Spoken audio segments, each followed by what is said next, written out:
الحمدللہ الحمدللہ وحدہ والصلاة والسلام علی من لا نبی بعدہ وعلی آلہ واصحابہ الذین اوفوا عہدہ اما بعد فاعوذ باللہ من الشیطان الرجیم بسم اللہ الرحمن الرحیم وَأَمَّا مَنْ خَافَ مَقَامَ رَبِّهِ وَنَهَى النَّفْسَ عَنِ الْهَوَىٰ صدق اللہ العظیم وصدق رسولہ النبی الکریم الامین ونحن علی ذلک لمن الشاہدین والشاکرین والحمد للہ رب العالمین۔ مولا یصلی وسلم دائما ابدا علی حبیبک خیر الخلق کلہم فإن من جودک الدنیا وذرتها ومن علومک علم اللوح والقلم۔ مولا یصلی وسلم دائما ابدا علی حبیبک خیر الخلق کلہم۔ رضیت باللہ ربا وبالاسلام دینا وبمحمد صلی اللہ علیہ وآلہ وسلم نبیا ورسولا۔ غریبا یا رسول اللہ غریبا غریبا یا رسول اللہ غریبا ندارا در جہاں جز تو حبیبا بری نازم کہ ہستم امت تو گناہ گارم ولیکن خوش نصیبم۔ تمام تعریفیں اللہ رب العالمین جل سبحانہ و تعالی کے لیے خاص ہیں، جو ہم سب کا مالک بھی ہے اور ہمارا خالق بھی۔ وہی معبود حقیقی ہے، وہ وحدہ لا شریک ہے، کوئی اس کا شریک نہیں۔ کائنات ارض و سما کے ہر ذرے کے بدلے میں تا قیام قیامت بے حد بے حساب لا تعداد درود و سلام آقا نامدار مدنی تاجدار فخر دو عالم امام الانبیاء خاتم المرسلین سرکار مدینہ راحت قلب و سینہ صلی اللہ علیہ وآلہ وسلم کی ذات پاک پر، کہ جن کے صدقے میں اللہ جل سبحانہ و تعالی نے ہمیں طرح طرح کی نعمتوں سے مالا مال فرمایا۔ ذی وقار معزز اور محترم سامعین، جب ہم اپنی زبان سے یہ لفظ استعمال کرتے ہیں کہ آج جمعۃ الوداع ہے، تو یہ لفظ ہمیں بہت سارے پیغام دے رہا ہوتا ہے۔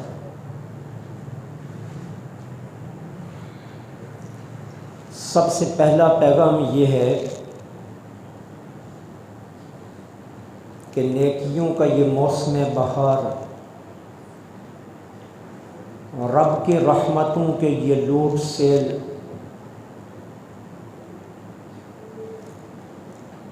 اور اس کی مہربانیوں اور عنایات کا جو سلسلہ آیا تھا، وہ بہت تیزی کے ساتھ اپنا سفر سمیٹ کر واپس جا رہا، اور وداع کا معنی کہ یہ ماہ مبارک اب تمہارے پاس صرف چند دنوں کا مہمان ہے۔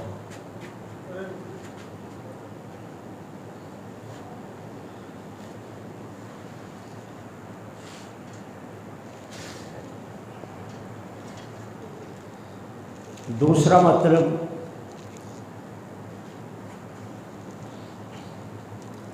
خود اختصابی، کہ ہم نے اس ماہ مبارک میں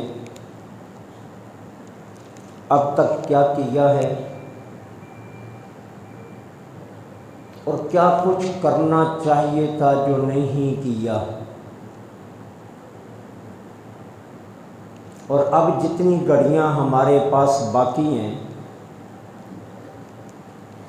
ہم بقیہ گھڑیوں سے کتنا فائدہ لے کر اپنی کمی کو پورا کر سکتے ہیں۔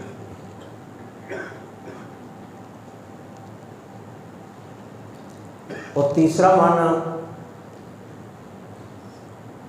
وہ خوش نصیب، وہ خوش بخت، وہ خوش قسمت جنہوں نے احترام رمضان کیا، جنہوں نے پورے روزے رکھے، جنہوں نے نماز تراویح پڑھی، جنہوں نے اپنے معمولات میں تبدیلی کو محسوس کیا، جنہوں نے اپنے آپ کے اندر ایک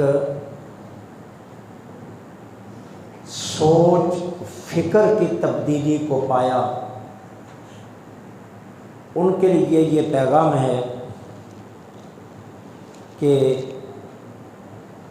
اپنے نفس کی جو چوکیداری ہم نے رمضان المبارک کے ایام سے سیکھی ہے، دیکھنا یہ ہے کہ آیا ہم اس چوکیداری پر کتنا پہرا دے سکیں گے۔ اللہ کریم سورہ نازعات پارہ نمبر 30 کے اندر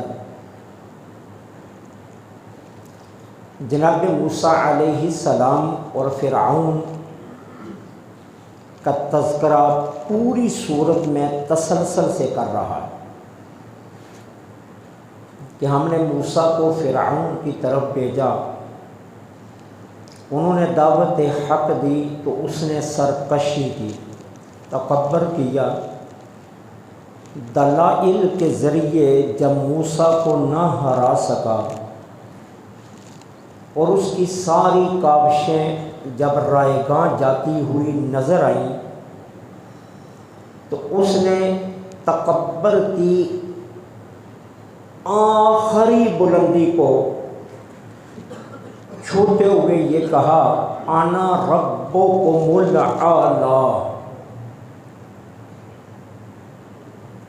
ایک موسیٰ کا رب ہے، میں موسیٰ کے رب سے بھی بڑا رب ہوں، یہ فرعون نے کہہ دیا۔ اس کے بعد اللہ جل سبحانہ و تعالی نے اس کی گرفت فرمائی،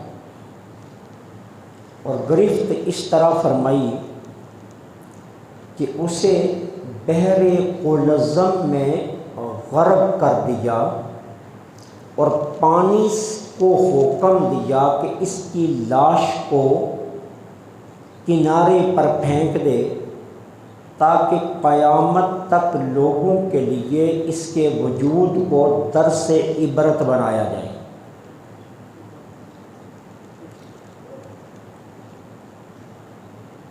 سائنس اپنے دعوے کرنے لگی، ہم نے اس کی میت کو حنوط کر دیا، ہم نے اس کے جسم کو سائنسی تکنیکی بنیادوں پر محفوظ کر لیا اور ہم نے اسے محفوظ رکھا کہ تاکہ دنیا کو پتہ چلے کہ یہ کتنا بڑا جابر، کتنا بڑا ظالم، کتنا بڑا طاقتور، کتنا بڑا یہ بادشاہ تھا۔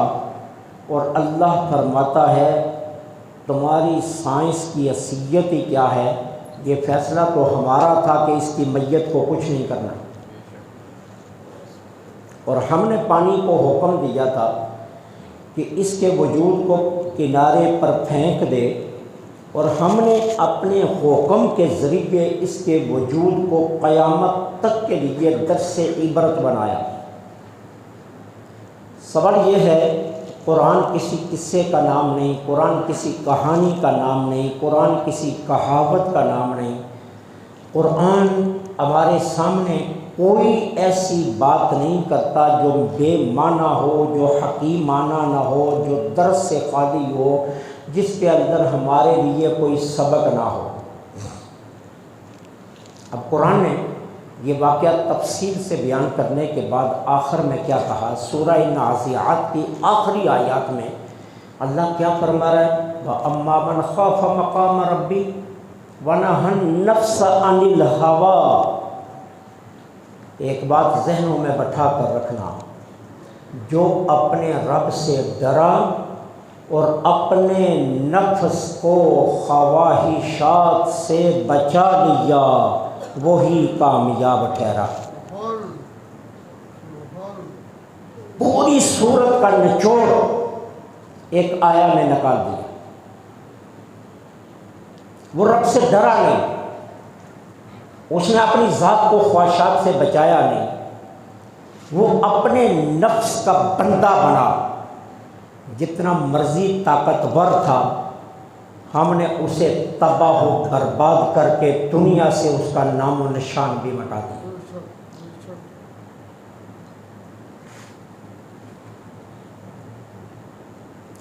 نفس کی چوکیداری یہ سب سے بڑا عمل ہے جو رمضان کے ذریعے ہمیں دیا جا رہا ہے۔ آقا کریم جہاد سے واپس تشریف لائے، صحابہ کرام زخموں سے چکنا چور ہیں۔ کسی کے جسم پر 10 پٹیاں، کسی کے جسم پر 20 پٹیاں، کسی کا سارا جسم جگہ جگہ سے خون بہا رہا ہے۔ اس عالم میں بھی میرے آقا نے فرمایا رجعنا الی الجہاد الاصغر من الجہاد الاکبر۔ سنو، ہم چھوٹے جہاد سے بڑے جہاد کی طرف آ رہے ہیں۔ صحابہ کی چیخیں نکل گئی، اس سے بڑا جہاد بھی کوئی ہوگا؟ جان کی بازی لگا دی اور اس کو چھوٹا جہاد کہا جائے، سب کچھ کر دیا پھر بھی اس کو چھوٹا جہاد کیا؟ ہمارے جسموں پر پٹیاں ہیں پھر بھی اس کو چھوٹا جہاد کہا جا رہا ہے۔ تو صحابہ کی چیخیں نکل گئی، اس سے بڑا جہاد کتنا سخت ہوگا؟ اس سے بڑے جہاد کا عالم کیا ہوگا؟ فرمایا کافر سے لڑنا اتنا کمال نہیں جتنا اپنے اندر کے نفس سے لڑنا کمال ہے۔ فرمایا یہ جہاد اکبر ہے۔ لوٹ آئے ہو نا، زخم لگے ہیں نا، اب اس پر صبر کرنا یہ بڑا جہاد ہے۔ رب سے گلہ نہ کرنا یہ بڑا جہاد ہے۔ جو مصیبتیں جھیلی ہیں ان جھیلی ہوئی مصیبتوں پر بھی شکر ادا کرنا یہ جہاد ہے۔ اور پھر اپنے رب سے رشتہ نہ توڑنا یہ جہاد ہے۔ رمضان ہمیں یہی سبق دے رہا، اور کیا دے رہا ہے؟ رمضان کہتا ہے نفس کی چوکیداری جو تم نے رمضان میں کی ہے نا، اب اصل امتحان تمہارا رمضان کے بعد شروع ہوا ہے۔ دیکھنا یہ ہے کہ تم یہ پہرے داری پوری رکھتے ہو یا نہیں رکھتے۔ کسی محلے میں ڈاکو آ گئے، ڈاکو نے ات لوٹ مچائی، محلے دار سر جوڑ کر بیٹھ گئے، کیا کرنا چاہیے؟ کسی نے کہا ہر گلی کے کنارے پر گیٹ لگ جانا چاہیے، رات کو سونے سے پہلے گیٹ بند کر دو تاکہ کوئی چور آ ہی نہ سکے۔ عقل مند نے کہا اگر گیٹ پھلانگ گیا تو پھر اس کا ذمہ دار کون ہوگا؟ اگر تالا ٹوٹ گیا تو ذمہ دار کون ہوگا؟ کہا پھر یہ کرو، ٹھیکری پہرا لگا دو، ہر گلی میں ایک پہرے دار رات کو پہرا دے، اور اس کے معاونین پیچھے سپورٹ کے لیے کھڑے رہیں، اس کی آواز اونچی ہو تو تمام سپورٹر پہنچ جائیں اور ڈاکوؤں کا گھیرا کر دیا جائے۔ ٹھیکری پیرا لگ گیا، محلے دار محفوظ ہو گئے۔ سونے والوں نے آرام سے سونا شروع کر دیا۔ 2-4 ماہ گزرے، کہا محلہ محفوظ ہو گیا، اب پہرے داروں کے اندر بھی وہ جو چستی تھی وہ ختم ہو گئی، اور محلے داروں کے اندر بھی جو احساس زیاں تھا وہ ختم ہو گیا، اور اب پھر سے لائف پرانے سٹائل پر آ گئی۔ چور انتظار میں تھے کہ یہ بے خبریں بنے تو ہم پھر ڈاکہ لگائیں۔ اب چوروں نے اپنی نگاہ گہری رکھی، جب انہیں ان کی بے خبری کی اطلاع ہوئی تو وہ لوٹ مار کے لیے پھر آ گئے، پھر پورے کا پورا محلہ لٹ گیا اور پھر کچھ ہاتھ نہ لگا۔ پورا رمضان ہم نے اپنے جسم پر ٹھیکری پیرا لگا کر رکھا، دن کو بھی اپنے آپ کو باز رکھا، رات کو بھی باز رکھا۔ ہر لمحے کہا رب ناراض ہو جائے گا، قدم قدم پھونک کر رکھا، اور رب نے مہربانی کی، رب نے سارے ڈاکو قیدی کر دیے۔ اب چاند آنے کی دیر ہے، ڈاکو سارے کھل جائیں گے۔ سوال یہ ہے کہ ہم اپنے آپ کو لٹنے سے بچانے کے لیے اس پہرے کو کتنا مضبوط رکھتے ہیں، یہ اصل سوال ہے، جس کو قرآن میں سورہ نازعات کے اندر بیان کیا کہ وہ اما من خاف مقام ربی، پورے مہینے کی جو مشق خوف خدا کی تمہارے اندر گردش کرتی رہی۔ سوال یہ ہے کہ دیکھتے ہیں چاند کے بعد بھی یہ خوف خدا قائم رہتا ہے یا نہیں رہتا؟ رہ گیا، سبحان اللہ، رمضان سبق دے گیا، رمضان درس دے گیا، رمضان میں کامیاب ہو گئے، اور اگر چاند کے نظر آتے ہی ڈاکو بھی کھل گئے اور ہم بھی بے خبر ہو گئے تو پھر لٹنے سے ہمیں کون بچائے گا؟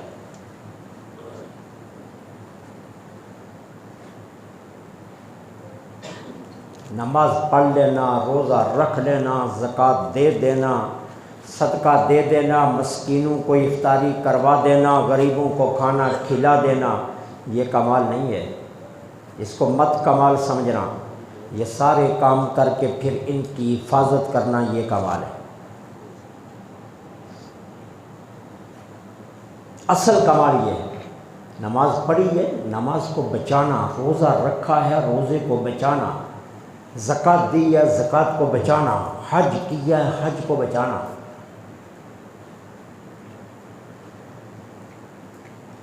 اس میں کتنی احتیاط کی ضرورت ہے۔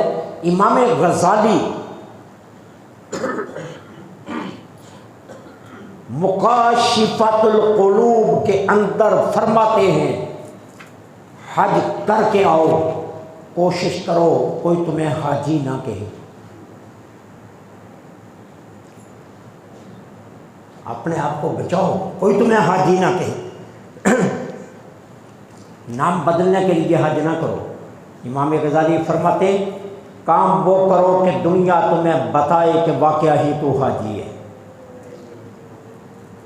نام سے نہیں۔ کہہ دینا بہت آسان ہے کہ یہ جمعۃ الوداع ہے، لیکن دل کی دھڑکنیں بے ترتیب ہو جاتی ہیں۔ یہ بہاریں دوبارہ نہیں نصیب ہوں گی، یہ مزے دوبارہ نصیب نہیں ہوں گے۔ یہ جو آج دن مل گیا پھر ہم نہیں کہہ سکتے کہ دوبارہ ہمیں ملے گا، اور یہ آج کا آج ہی ہے۔ اس کو اگر آپ کل لانا چاہیں ساری دنیا کی دولت دے کر بھی کل آپ جمعۃ الوداع نہیں بنا سکیں۔ جمعۃ الوداع آج ہی، آج 27 رمضان ہے، یکم رمضان سے لے کر 26 رمضان تک بشمول شب قدر اور طاق راتوں کے شمول کر کے بھی اللہ نے جتنے گناہگاروں کو جہنم سے آزاد کیا اتنے صرف آج کرے گا۔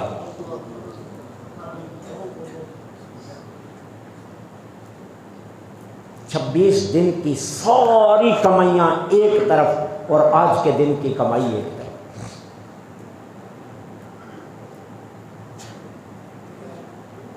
یہی اصل امتحان، یہی اصل بات ہے۔ وہ جو میں کہہ رہا ہوں نا کہ چوکیداری، وہ چوکیداری یہاں سے پتہ چلے۔ نفس کی چوکیداری یہ سب سے بڑا عمل ہے۔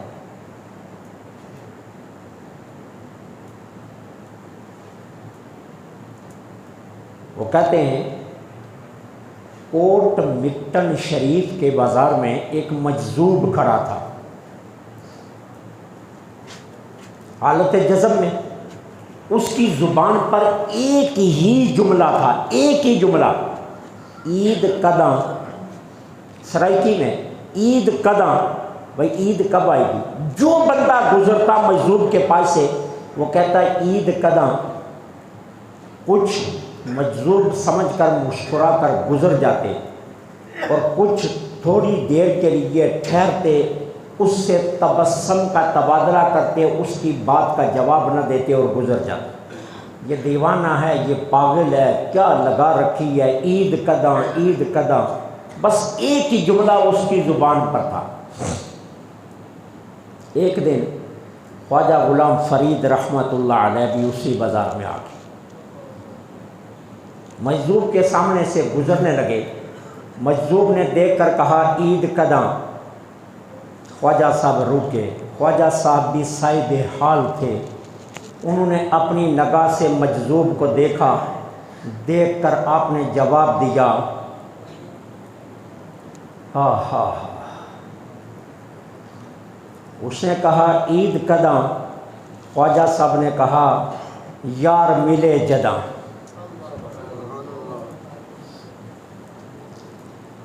اس نے کہا عید کداں؟ عید کب آئے گی؟ خواجہ صاحب نے کہا جس دن یار ملے گا۔ اس نے کہا عید کداں؟ آپ نے کہا یار ملے جداں۔ مجذوب کو پتہ چل گیا سامنے کھڑا بندہ میرے جیسا ہی ہے۔ اس نے پھر کہا یار ملے کداں؟ خواجہ صاحب مسکرا پڑے، خواجہ صاحب کی آنکھوں میں آنسو آ گئے، فرمایا میں مرے جداں۔ فرمایا جس دن اندر کی میں مر گئی یار مل جائے گا، میں مرے جداں یار مل جائے گی۔ اس نے پھر کہہ دیا میں مرے کداں، کہ میں کب مرے گی؟ خواجہ صاحب چھم چھم رونے لگے، چھم چھم روتے ہوئے کہا یار تکے جداں، جس دن یار نے نظر لگا دی اس دن میں مر جائے گی۔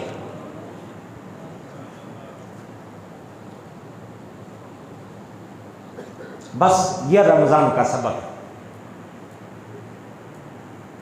چوکیداری جو کرنی ہے وہ یہ کرنی ہے، اس میں کو مارنے میں کامیاب ہوگے، اس اندر کو مارنے میں کامیاب ہوگے، اس اندر پر چوکیداری کرنے میں کامیاب ہوگے، پہرے داری میں کامیاب ہوگے، اور یار کے تکنے کے انتظار میں لگ گئے، اللہ کی قسم سارا رمضان قبول ہو گیا۔ ساری کہانی یہاں ہے، اس سے آگے اور کچھ بھی نہیں ہے، ساری کہانی یہاں ہے کہ اما من خاف مقام ربہ ونہى النفس عن الہویٰ،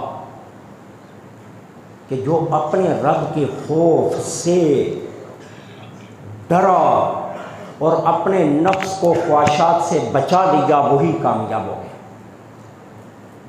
سارا مہینہ بچاتے ہیں نا اپنے آپ کو، سارا مہینہ خواہشات پر پہرا دیتے، کسی خواہش کو پورا نہیں کرتے،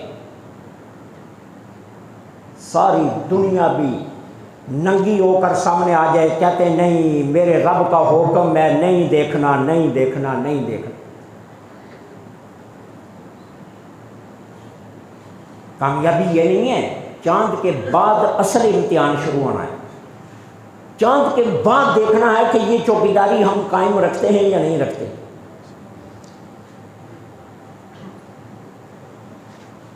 یار نے تکنا بھی چاند کے بعد ہی ہے. ابھی تو چاند کے اندر اندر یار کہتا ہے میں دیکھتا ہوں کہ تم جستجو کتنی رکھتے ہو. یہ تو پورا مہینہ میں مارنے کا ہے، اور میں کب مرے گی؟ یار تکے جگو. جس دن یار دیکھ لے گا بات بن جائے گی. تو صاحبو، اصل رمضان کے بنیادی یہی سبق ہے ہمارے کہ ہم نے رمضان المبارک کے اندر نفس کی چوکیداری کا جو سامان کیا ہے اس کو باقی 11 مہینے بھی قائم رکھیں. کوئی گارنٹی ہے، کوئی پتہ ہے، کسی کے پاس کوئی سند ہے کہ اگلا رمضان نصیب ہوگا یا نہیں ہوگا؟ ممکن ہے ہماری زندگی کا یہ آخری جمعۃ الوداع ہو، یہ دوبارہ نصیب نہ ہو. اور اگر یہ بھی رائے گاں گیا، یہ رمضان بھی رائے گاں گیا، تو پھر ہمارے پلڑے میں رہا کیا ہے؟ پھر تو کچھ بھی نہیں رہا نا. باقی دنوں میں نفل پڑھیں گے تو نفل کا ثواب، فرض پڑھیں گے تو فرض کا ثواب. یہ تو مہینے میں اتنی لوٹ سیل لگی ہے، نفل پڑھو تو فرض کا ثواب، فرض پڑھو تو 70 فرضوں کا ثواب. 70 فرضوں کا ثواب. ہماری مائیں بہنیں بیٹیاں گھر میں بڑے بڑے جو برانڈ کی ہیں نا، وہ ان کی ہمیشہ تشہیر دیکھتی رہتی ہیں، سیل کب لگے گی؟ جے ڈاٹ پر، لائم لائٹ پر، کوئی نور پر، جانا آئیڈیاز پر، بڑی بڑی شاپوں پر کب لگے گی سیل؟ اب وہ سیل کا انتظار کرتی ہیں، اور جب سیل لگ جاتی ہے پھر بستے اٹھا کر بھاگ پڑتی ہیں. کیوں؟ کہ یہ موقع دوبارہ نہیں ملے گا. ایک ہمارے موبائل پر اشتہار اور بھی آیا ہے، اور وہ کیا ہے؟ جمعۃ الوداع میں سیل لگی ہے. اور وہ سیل کس نے؟ رب نے لگائی. لیکن اس سیل کے اندر ایک شرط ہے. شرط یہ ہے اخلاص کے ساتھ آ جاؤ، جتنا پرچیز کرنا چاہتے ہو کر لو، کوئی ڈیمانڈ نہیں ہے. تمہاری ہمت ہے کتنا خرید سکتے ہو خرید لو، یہ تمہارے اوپر چھوڑا، کوئی بل نہیں بنے گا. ہاں تمہیں ایک اور اس کے ساتھ فائدہ دیتے ہیں، تم پرچیزنگ کر کے نکلنے لگو گے، ہم نے اپنی شاپ مسجد کے دروازے پر فرشتے کھڑے رکھے ہیں، وہ تم سے بل بھی نہیں لیں گے، الٹا تمہیں مزید انعامات دے کر نواز دیں گے. بھاگو، دوڑ لگاؤ. اللہ قرآن میں بھی فرماتا ہے سارعوا الی مغفرۃ من ربکم، اپنے رب کی بخشش کی طرف بھاگے آؤ. سارعوا عربی میں کہتے ہیں بھاگنے کو، دوڑ لگاؤ رب کی بخشش کی طرف. بھاگ کر آؤ، تیز تیز آؤ، دوڑ کر آؤ، جتنا ڈوب سکتے ہو لوگ، جتنا لے سکتے ہو لے لو. اس لیے میرے بھائیوں، جمعۃ الوداع بہت سارے پیغام دے رہا ہے. ایک پیغام نہیں، بہت سارے پیغام دے رہا ہے. یہ جمعہ پھر نہیں آئے گا، اور جمعے آئیں گے لیکن یہ نہیں آئے گا. اور جمعۃ المبارک تمہاری زندگی میں شاید آئیں، لیکن یہ اب 1 سال تمہیں انتظار کرنا پڑے گا. 1 سال کے بعد آئے.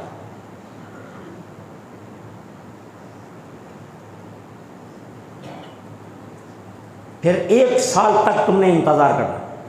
1 سال کے بعد گارنٹی نہیں ہے یہ آئے گا یا نہیں. کیوں؟ ممکن ہے یہ تو آ جائے تم نہ ہو، یہ آئے لیکن تم ہی نہ ہو. اور آئیں گے لیکن یہ نہیں. جمعۃ الوداع ایک سبق یہ. دوسرا، رمضان میں کیا کیا؟ ابھی کچھ دن باقی ہیں، جو نہیں کیا وہ کر لو. تیسرا، دل پر ہاتھ رکھو، مزے جا رہے ہیں. بہاریں ختم ہو رہی، نیکیوں کا موسم بہار بس چند دنوں کا معمار رہ گیا ہے۔ پھر وہی افراتفری، پھر وہی نفسا نفسی، پھر وہی کیفیات، پھر وہی مار داڑ، پھر وہی کھانا پینا، پھر وہی نفس اور بندہ، پھر وہی خواہشات کی دنیا، پھر وہی باغ دوڑ، پھر وہی دنیا کے جنجٹ اور یہی پھنسا ہوا انسان، پھر وہ سارا کچھ وہی منظرنامہ۔ اور تیسرا پیغام یہ ہے کہ اگر سمجھتے ہو کہ تم نے رمضان میں اپنے نفس کی چوکیداری کی ہے تو اس ٹھیکری پیرے کو مضبوط کر لو، غافل مت ہونا۔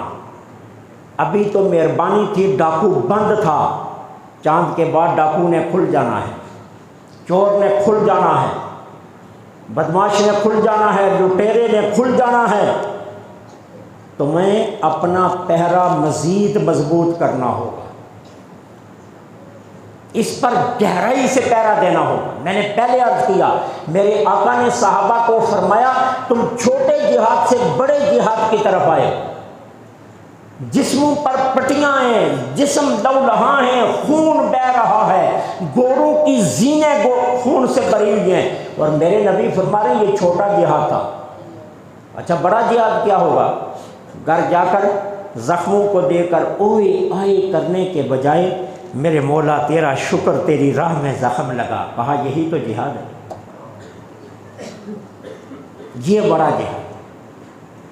تلوار کھا لی نا، کھانے کے بعد اگلا اصل بڑا جہاد ہے، شکر کرنا، صبر کرنا، استقامت دکھانا، اپنے نفس کو مارنا۔ وہ بار بار تمہیں تانے دے گا، نہ جاتا تو نہ پڑتی تلواریں، نہ جاتا تو تیر نہ لگتے، نہ جاتا تو نیزے نہ کھاتا، تو نہ جاتا تو اور سپاہی نہیں تھے، تو نہ جاتا تو اور مجاہد نہیں تھے۔ یہ طرح طرح کی سبق پڑھائے گا، لیکن اس کو ایک ہی جواب دینا، تیرے سارے سبق ایک طرف، مجھے اپنے رب سے پیار ہے، میں تو اس کے لیے گیا تھا۔ یہ اصل امتحان، اصل امتحان یہ جو رمضان ہمیں سبق دینے لگا کہ اپنے نفسوں پر پہرا، یہ ٹھیکری پیرا ہم نے مضبوط کرنا۔ اگر آپ اس میں کامیاب ہوگے تو آپ یقین جانیے رمضان کی برکتیں آپ کا مقدر و نصیب بن جائیں گی، اور اگر ناکام رہے تو سمجھ لیجئے آپ محروم ٹھہرے۔ اور ایک بات کہہ دوں، دل تھام کر رکھنا، میرے نبی نے فرمایا جو رمضان میں محروم رہا وہ اللہ کے ہاں ہمیشہ کے لیے محروم رہا، پھر رب کے ہاں اس کے لیے کچھ وہ محروم ہی رہے۔ اس سے بڑی محرومیت اور کوئی نہیں ہو سکتی کہ انسان کے پاس رمضان آئے اور وہ اپنی بخشش نہ کروا سکے۔ وہ مشہور حدیث ہے نا کہ حضور نے ممبر کے پہلے زینے پر قدم رکھا آمین، دوسرے پر رکھا آمین، تیسرے پر رکھا آمین۔ صحابہ حیران ہو گئے یہ کیا ہوا؟ عرض کی آج خلاف معمول عمل دیکھا۔ فرمایا ہاں بالکل تم نے سچ کہا، پہلے زینے پر پاؤں رکھا، جبرائیل آ گیا، کہنے لگا جسے رمضان ملا اس نے اپنی بخشش نہ کروائی وہ برباد ہو گیا۔ میں نے کہہ دیا آمین،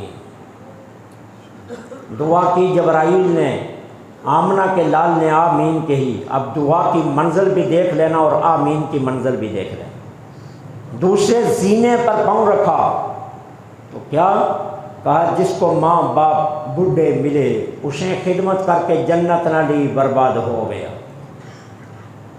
میں نے کہہ دیا آمین۔ تیسرے زینے پر پاؤں رکھا، پیارے آقا جس کے سامنے آپ کا نام آیا اور وہ آپ کی ذات پر درود پڑھنا بھول گیا وہ تباہ ہو گیا، اور میں نے کہہ دیا آمین۔ یہ تین باتیں آپ اپنے ذہنوں میں بٹھا، پھر پتہ چلے گا کہ اگر رمضان محرومیت میں گزر گیا تو ہم کتنے بڑے نقصان میں گئے۔ اس لیے ابھی موقع ہے، ابھی 3 دن باقی ہیں، ایک گھڑی بھی کافی ہوتی ہے، ایک گھڑی بھی کافی ہوتی ہے۔ میں نے رات دلدار کی نماز جنازہ پر ایک بات کہی، میں نے کہا جس کی میت پڑی ہے یہ کسی پیر کا بیٹا نہیں ہے، یہ کسی خانقاہ کا گدی نشین نہیں ہے، یہ کسی مسند کا شیخ الحدیث نہیں ہے، میں نے کہا یہ کسی مسجد کا خطیب نہیں ہے، میں نے کبھی اس کے سر پر دستار نہیں دیکھی، کہیں حدیث پڑھاتے نہیں دیکھا، میں نے پورے غلام محمد آباد میں دلدار نام کی مسجد نہیں دیکھی جو اس نے بنوائی ہوگی۔ میں نے کہا لوگ تو اس کے بارے میں بڑی باتیں کرتے ہیں، میں حیران ہوں مولا تجھے کیا پسند آ گیا، اتنی چھوٹی سی نیکی اتنی پیاری موت دے دی۔ فیصلہ تو موت نے کرنا ہے، فیصلہ میں اور آپ نے کرنا ہے نہیں، فیصلہ تو موت سے ہو جانا ہے۔ جس کی موت سونی اس کا اگلا جہاں سونا۔ شب جمعہ ہو، 26 رمضان ہو، شب قدر ہو اور انسان رب کے پاس جا رہا ہو، کتنا نصیبوں والا ہے۔ میں نے کہا کیا ہوگا کیا ہوگا، دلدار نے کہیں کوئی نمازیں تو نہیں نہ پڑھائی ہیں، کوئی شیخ الحدیث تو نہیں ہے، کسی پیر کا پتر تو نہیں تھا نا، کسی مسند نشین تو نہیں تھا۔ میں نے کہا زیادہ سے زیادہ یہی ہوگا نا کہ اس نے کسی غریب کے سر پر ہاتھ پھیر دیا ہوگا، کسی یتیم کو ترس سے دیکھ لیا ہوگا، کوئی بیوہ اس کے دروازے پر آئی ہوگی، جب اس کے دن بلے تھے اس نے کسی بیوہ کے دامن میں کچھ ڈال دیا ہوگا۔ میرا اللہ اتنا قدر شناس ہے، اتنی چھوٹی نیکی پر اتنی پیاری موت، اگر واقعہ ہم نیک بن جائیں تو وہ ہماری کتنی عزت کرے گا۔ اگر ہم واقعی نیک بن جائیں تو پھر ہماری عزت کتنی ہوگی، جو اتنی چھوٹی نیکی پر اتنی عزت کرتا ہے۔ تو صاحبو یہ ہے اصل کہ اپنا آپ بدلو۔ رمضان یہی سبق دیتا ہے، اپنا آپ بدل لو، اپنا آپ بدل لو، اپنا آپ بدل لو۔ زندگی کا پتہ نہیں ہے اگلا موڑ کس جگہ پر آ جائے، اس لیے اس سے پہلے کہ کسی لاؤڈ سپیکر سے تمہارا نام پکارا جائے اس سے پہلے اپنے آپ کو بدل۔ بس یہی رمضان کا سب سے بڑا سبق ہے۔ اللہ مجھے آپ کو